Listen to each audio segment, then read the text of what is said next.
we can definitely say that in terms of the Abraham Accords, there's been the most progress from any of the nations that joined.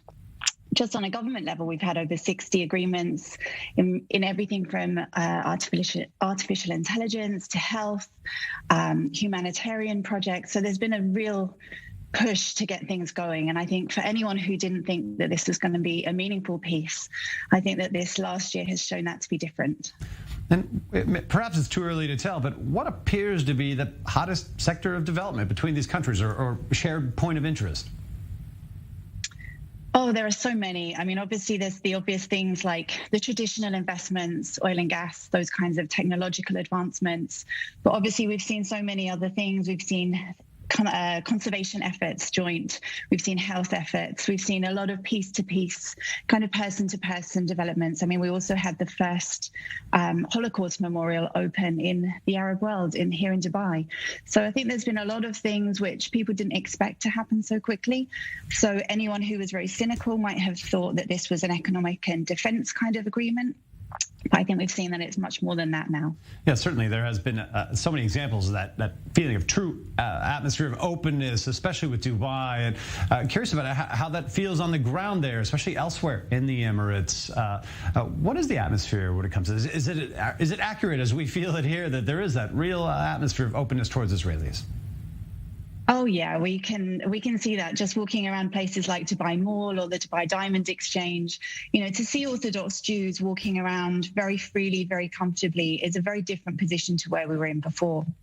You know, a year ago or 2 years ago, we would have seen Orthodox Jews wearing caps over their kippot and just not being so open. We wouldn't have even seen a lot of them come, to be honest. But I think what happened with the Abraham Accords is they signaled that this is just the beginning, and it's not about Israelis. It's about Jews and every nationality, every faith around the world being welcome here in the UAE. So this is just one part of a wider project for the UAE as a very tolerant society.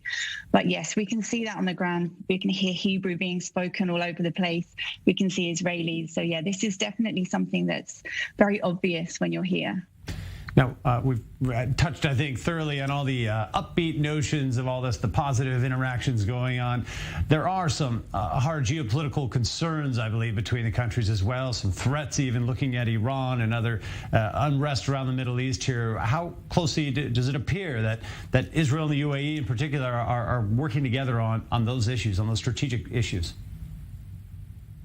Well, we've seen very high-level meetings from the very beginning with visits from Mossad and the opposite way round. So, you know, these meetings have been made very public and it's been made very clear. And even incidents like the tanker incidents in the Gulf of Oman recently have shown that this kind of alliance is very important in terms of bringing stability and security to the region. And that from the very beginning was something that the government in the UAE as well as in Israel was very vocal about, you know, expressing that this is really something for not just the UAE and Israel, but wider regional peace here in the Middle East. And you speak of the wider Middle East here. What's your sense from following these issues over the last year? What other countries may be likely to follow, or at least paying closest attention to the example being set by Israel and the UAE in particular? Well, I wouldn't like to be the one to predict the future, but I think there is a feeling that other countries will eventually follow, not necessarily quickly, but they will in the next few years.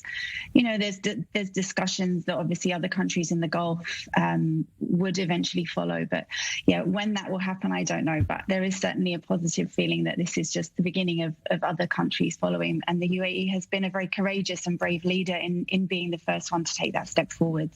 And certainly, as you mentioned, many of the skeptics have largely been debunked here, looking at the last year of positive development and peaceful ties existing between the countries. I know tourism will ramp up more at some point, COVID aside here for now. But thank you very much. In Dubai, Melanie Swan, thanks for your time.